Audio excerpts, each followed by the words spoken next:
ওই একটা হিন্দি সং ছাড় তো, দেখি এই বেবিগুলো কেমন বেলি ডান্স করতে পারে। মেয়েটার কথা শুনে সবাই হা হা করে হেসে দিল। একটা মেয়ে নিজের ফোন বের করে একটা আইটেম সং প্লে করলো। সাথে সাথে ক্লাসরুমের দরজায় কেউ নক করলো। মেয়েটা ফোনের গানটা অফ করে ফিসফিসিয়ে বলল, এখন কে এলো রে? আজকে তো আমাদের কোনো ক্লাস নেই যে স্যার ম্যামরা আসবে। আমাদের তো কয়েকদিন ছুটি দেওয়া হয়েছে এই অনুষ্ঠানের কাজ দেখাশোনা করার জন্য। তাহলে এই টাইমে আবার কি আসতে পারে? একটা ছেলে বেঞ্চ থেকে নেমে বলল, আরে ধুর, তুই সব কিছুতে একটু বেশি ভয় পাস। দেখ, আবার হয়তো আরো কয়েকটা মুরগি এসেছে আমাদের হাতের শিকার হওয়ার জন্য। বলতে বলতেই ছেলেটা দরজা খুলল। সাথে সাথে কেউ ওর বুকের উপর একটা লাথি মারলো। ছেলেটা গিয়ে পাশে দেয়ালে ছিটকে পড়লো। সব সিনিয়র ছেলেমেয়েগুলো দরজা দিকে তাকালো। তাকিয়ে ওদের চেহারা ফ্যাকাশে হয়ে গেল। ভয় ওদের সবার হাত পা কাঁপাকাঁপি করছে। ওরা একে একে সবাই বসা থেকে দাঁড়িয়ে গেল। সিনিয়রদের দৃষ্টি অনুসরণ করে সারিকা, সাইফা সহ ওদের বন্ধুরাও দরজা দিকে তাকালো। তাকিয়ে ওরা একটা স্বস্তির নিঃশ্বাস ফেললো। সাইফা খুব সাবধানে ওর চোখের কোণে জমে থাকা পানিটা মুছে ফেললো। মিহির আহির আরেকটু দেরি করে আসলে হয়তো ও ভয় আর লজ্জায় মরেই যেত। সারিকা এতক্ষণ নিঃশব্দে কাঁদছিল। ওরা এসেছে দেখে ও আর নিজেকে সামলে রাখতে পারল না। হাও মাও করে কেঁদে দিল। এতটা অপমানিত জীবনে বোধহয় কখনো হয়নি। বারবার নিজের ভেজা শরীরকে হাত দিয়ে আড়াল করার চেষ্টা করছে আর চোখের পানি মুছছে। আহির কোনো দিকে না তাকিয়ে সোজে গিয়ে সারিকাকে জড়িয়ে ধরল। সারিকা আহিরের বুকে মুখ গুজে আরো জোরে কেঁদে দিল। আহির এক হাত সারিকার মাথায় রেখে বলল, আরে কি হয়েছে, কাছিস কেন? আমরা এসে গেছি তো। কে কি বলেছে আমাকে বল। ওদের সবগুলোকে কঠিন শাস্তি দেব, একটাকেও ছাড়বো না। সারিকা আহিরকে ধাক্কা দিয়ে ছাড়িয়ে কাঁদতে কাঁদতে বলল, কাউকে কিচ্ছু করতে হবে না। আমি আর এই ভার্সিটিতে পড়বো না। সবকিছুর জন্য তুই দায়ী। তুই আর সাইফা জোর করে আমাকে এইখানে ভর্তি করিয়েছিস। দরকার হলে সুইসাইড করে মরে যাব, তাও এই ভার্সিটিতে থাকবো না। আহির এই ভার্সিটিতে পড়ে বলে অ্যাডমিশনের সময় সারিকা এখানে ভর্তি হতে চায়নি। আহির ওকে অনেক কিছু বলে ব্ল্যাকমেল করেছিল, কিন্তু তাও সারিকা এখানে ভর্তি হওয়ার জন্য রাজি ছিল না। সারিকাকে অনেক বুঝিয়েও যখন লাভ হলো না, তখন আহির সাইফাকে বলে যে সাইফা আর সারিকা যদি আহিরের ভার্সিটিতে ভর্তি হয় তাহলে মিহিরকে সবসময় সাইফা নিজের চোখের সামনে রাখতে পারবে। আর সাইফা নিজেও মিহিরের কাছাকাছি থাকবে বলে আহিরের কথায় রাজি হয়ে যায়। তারপর আহির আর সাইফা দুজনে মিলে এক প্রকার জোর করে সারিকাকে এখানে ভর্তি করিয়েছে। সারিকার মুখ থেকে মরার কথা শুনতে আহিরের মাথা গরম হয়ে গেল। ও সারিকার কাছে গিয়ে ওর গাল জোরে চেপে ধরে বলল, আর যদি সুইসাইড বা মরার কথা বলেছিস তো আমি নিজের হাতে তোকে খুন করে মাটিতে পুঁতে ফেলবো। আর ভার্সিটি ছাড়ার কথা ভুলে ভাবিস না।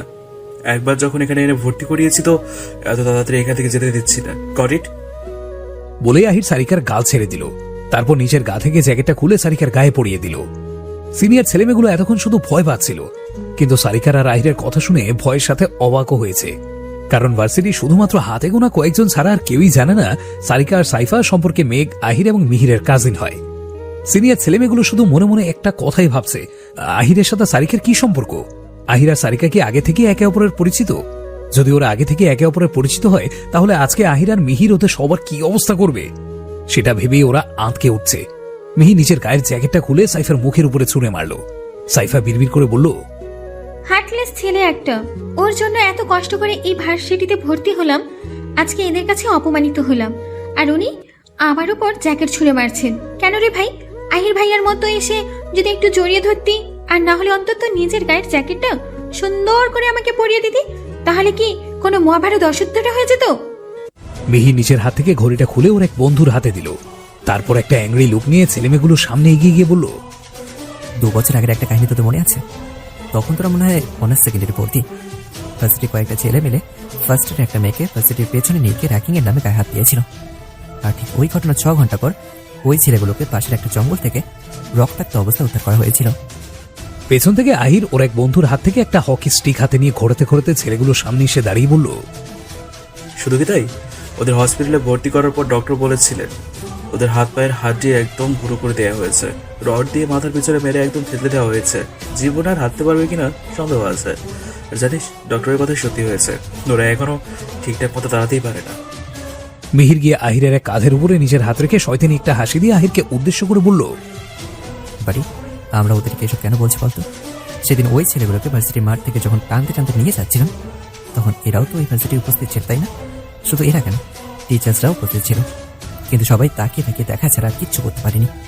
আচ্ছা, তোরা সব কিছু জানার পরও এত বড় বলতে কি করে বললি বলতো? এই, তোদের র্যাগিং করার সময় একবারও মনে পড়লো না আমরা যখন র্যাগিং এর কথাটা জানতে পারবো তখন তোদের সাথে ঠিক কি কি করবো? ওদের দুজনের কথা শুনে সেই ছেলেমেয়েগুলোর হাত পা কাঁপছে, ভয় সবাই জড়সড় হয়ে গেছে। সবার মনে পড়ছে 2 বছর আগে সেই ভয়ঙ্কর দিনটার কথা, কিভাবে আহির, মিহির আর ওদের বন্ধুরা মিলে সেই ছেলেগুলোকে জানোয়ারের মতো মারতে মারতে এখান থেকে নিয়ে গিয়েছিল। আর পরে যখন ছেলেগুলোকে পাওয়া যায় তখন ওদের সারা শরীরে পুরো ক্ষত বিক্ষত হয়ে গিয়েছিল। সেসব ভাবতে ওদের শরীর শিউরে উঠল। সারিকা সাইফা ওদের কথা শুনে ভীষণ ভয় পেয়েছে, কারণ ওরা এইসব বিষয়ে কিছুই জানতো না। ইনফ্যাক্ট মেঘও এই বিষয়ে কিছুই জানে না। যেদিন এই কাহিনী হয়েছিল সেদিন মেঘ ভার্সিটিতেই আসেনি। আর পরে আহির আর মিহির সবাইকে বলেছিল মেঘ যেন এই বিষয়ে কিছু না জানতে পারে। যদি কেউ মেঘকে এই বিষয়ে কিছু জানায় তাহলে তাকে আর এই ভার্সিটিতে পড়তে দেওয়া হবে না। সারিকা কাঁদতে কাঁদতে ফিসফিস করে সাইফাকে বলল, সাইফু, আমি আর এই গুন্ডাদের ভার্সিটিতে থাকবো না। এখানে সবগুলা গুন্ডা, দরকার হলে লেখাপড়া বন্ধ করে দেব, তাও আমি আর এইখানে আসবো না। সাইফা চোখ রাঙানি দিয়ে বলল, এই সারাদিন এত ফ্যাস ফ্যাস করে কাঁদবি না তো, বিরক্ত লাগে। নিজের মুখটা বন্ধ কর, এখানে চুপচাপ দাঁড়িয়ে থাক। একটা ছেলে অনেকটা সাহস জুগিয়ে একটু সামনে এসে মিহির আর আহিরকে উদ্দেশ্য করে বলল, ভাই আপনারা যেমনটা ভাবছেন এখানে তেমন কিছুই হয়নি, আমরা তো জাস্ট ওদের সাথে একটু মজা করছিলাম। ছেলেটার কথা শুনে আহিরা নিজের রগটাকে কন্ট্রোল করতে পারল না। হকি স্টিক দিয়ে ছেলেটার পায়ের উপরে চড়ে একটা বাড়ি মারলো। সাথে সাথে ছেলেটা একটা চিৎকার দিয়ে হাঁটু ভেঙে বসে পড়ল। মিহির ছেলেটার বুকে একটা লাথি মেরে বলল, মজা করেছিস তাই না? কোনো মেয়েদের গায়ে পানি ঢালা, একটা রুমে বন্ধ করে অশ্লীল কথা বলা, ইচ্ছের বিরুদ্ধে নাচতে বলা, শরীর থেকে ওড়না হিজাব খুলে ফেলতে বলা, এগুলো তোদের কাছে মজা মনে হয় না? কোনো মেয়েদেরকে অপমান করাকে কোথাকার মজা বলে? ক্যান্টিনে বসে মেঘ আর দিশা পাকোড়া খাচ্ছিল আর ফোন টিপছিল। মেঘ ফোনটা টেবিলের উপরে রেখে কপাল কুঁচকে বলল, এই রিয়াজটা কোথায় গেল বলতো? 10 মিনিটের কথা বলে 20 মিনিটেও আসছে না। এতক্ষণ ওয়াশরুমে বসে কি করে? দিশা মুখ থেকে একটা বিরক্তিকর চ শব্দ উচ্চারণ করে বলল, আরে ছাড় তোর কথা। লেট লতিফ মেয়ে একটা, সব সময় সব কিছুতেও লেট করবে। কোনো জায়গায় আজ অব্দি টাইম মতো পৌঁছতে পেরেছে? যা গিয়ে দেখ, হয় ওয়াশরুমের আয়নার সামনে দাঁড়িয়ে মেকআপ করছে, না হয় জিশান ভাইয়ের সাথে প্রেম করছে।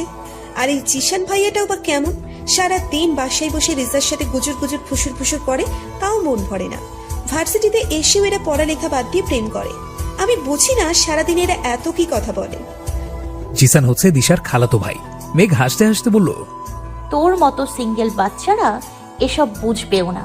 একটা প্রেম কর, তাহলে এমনিতেই জেনে যাবি সারাদিন ওরা কি কথা বলে। মাফ কর বই, জেনে শুনে বাস খাওয়ার কোনো ইচ্ছেই আমার নেই। সিঙ্গেল আছি, ভালো আছি, এসব বয়ফ্রেন্ডের প্যারা নিতে চায় না। আর তুই এমন ভাবে বলছিস যেন প্রেম করার খুব এক্সপিরিয়েন্স আছে। মেঘ হাসতে হাসতে বলল, না, আমার এসব বিষয়ে কোনো এক্সপিরিয়েন্সও নেই আর ইন্টারেস্টও নেই।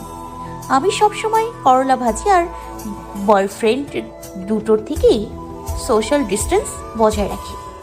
দিশা ফিক করে হেসে দিয়ে বলল, আমিও এই অস্বাস্থ্যকর জিনিস দুইটা থেকে 100 হাত দূরে থাকি এবং ভবিষ্যতেও থাকবো।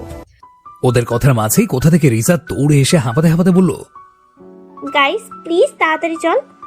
আহির ভাইয়া, মাহির ভাইয়া, জিসান আর ওদের বন্ধুরা মিলে অনার্স ফাইনাল ইয়ারের ছেলেদের মারছে।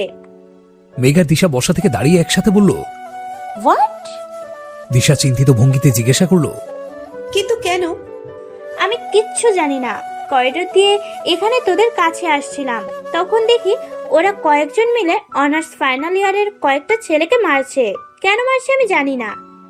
মেঘ বিরক্তি নিয়ে বলল, তোদের কাউকে মারতে আবার কোনো কারণ লাগে নাকি? ওরা তো যখন তখন যাকে খুশি মারে। গুন্ডার দল কোথাকার। দিশা নিজের ফোনটা রিজার হাতে দিয়ে তাড়াহুড়া করে যেতে যেতে বলল, উফ, শাট আপ মেঘ। ওরা কাউকে অকারণে কখনো মারে না। নিশ্চয়ই ওই ছেলেগুলো কোনো অন্যায় করেছে তাই মারছে।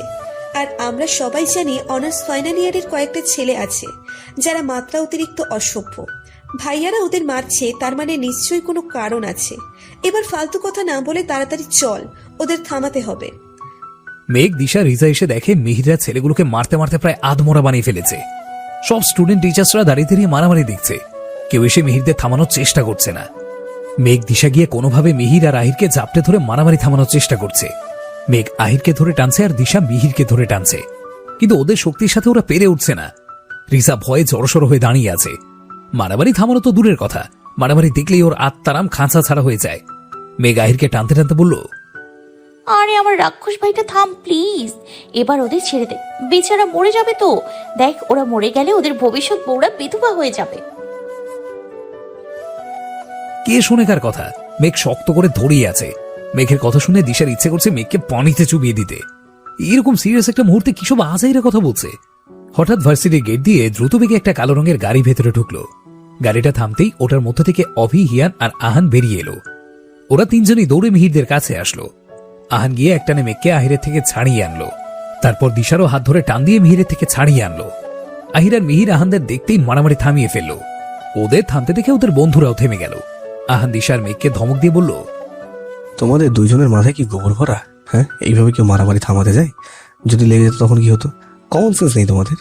দুইজন মেয়ে এতগুলো ছেলেকে থামাতে গিয়েছে, যেখানে টিচারের অবধি মারামারি চারপাশেও আসেনি, সেখানে তোমরা দুজন কোন সাহসে ওখানে গিয়েছিলে? কি হলো, এখন চুপ করে আছো কেন?